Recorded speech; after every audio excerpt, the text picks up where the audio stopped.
Meron pong isang nagbabiral na aksidente, no? Na nangyari sa Maynila. Ito pong vehicular accident that resulted sa pagkakamatay ng isang 26 anyos female rider. Ayan po. Maraming salamat sa taong bayan, ano? Kasi nung pinost po ito ng pamilya who are seeking justice, no? Yung mga commentaries ng mga tao, maganda naman, itinag ako, tag ang tawag din, no? Ayan, yung ganyan.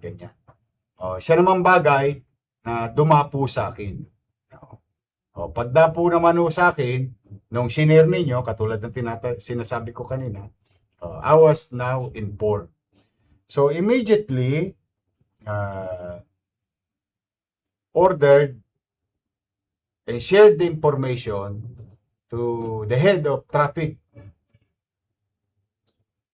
of Manila Police District through Major Apostol.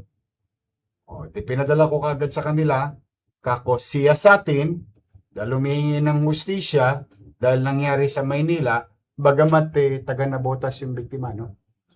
Dumadako lang. Halika rito, Major Santiago. Ikaw muna. Santiago. General pala si Santiago. Siya po si Major Apostol. No? Pinorward ko sa kanya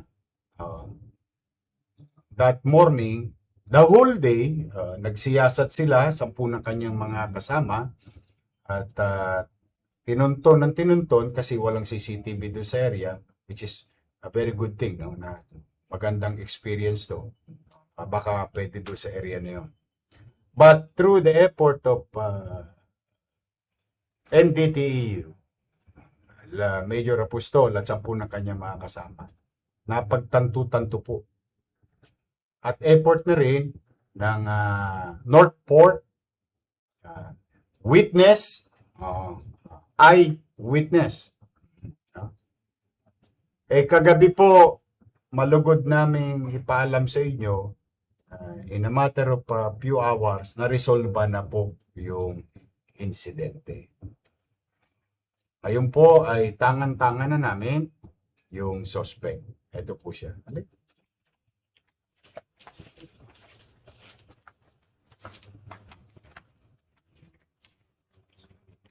Ito pong suspect ay si John Raymond Laorden E. Angla. 34 years old. Ba't mo na? Tinakbuhan mo? Hindi po sir na Lakas sa hindi ko. Hindi ko po mayor na napansin po na nakasagasa po ako talaga. Di ba gagalaw yung truck? Hindi ko po talaga hindi ko po talaga napansin. Oo. Kaya tuloy-tuloy lang po yung takbo ko. Oo nga daw eh. Maraming salamat dito sa witness natin. Witness. Pare, salamat sa iyo. Hindi naman kami magtatagumpay kundi dahil sa tulong mo na ipinagmalasakit mo yung pamilya ng biktima. Thank you very much sa iyo. Sige po. Thank you very much. Ito po yung witness. Sa pagsisiyasat, no, napagtanto-tanto, pati yung truck niya, color, eyewitness, katulad dito isang mabuting Manileño, nasukol po itong suspect. Na ano na ba to? Na piskalya na? Or For inquest na? filing of case. Anong isasampang kaso sa kanya? RIR resulting to damage to property and homicide. Yan po. Dito po yung pamilya nung biktima. Sino nanawagan sa inyo? Ikaw ba yon? Ano po kayong dalawa? Kayo yung ano, Leng ba? Apo. Ikaw ba Ako yun? po. Oo. Ito po yung nag-post. At yun nga, salamat sa mga nag-comment. Itinag ako. Yun. Parating sa Oo nga po. una, nakikiramay ako sa inyo sa pag-ibig. Pangalawa, malugod ko namang ipaalam na yung hustisyang hinahanap o hinahanap nyo,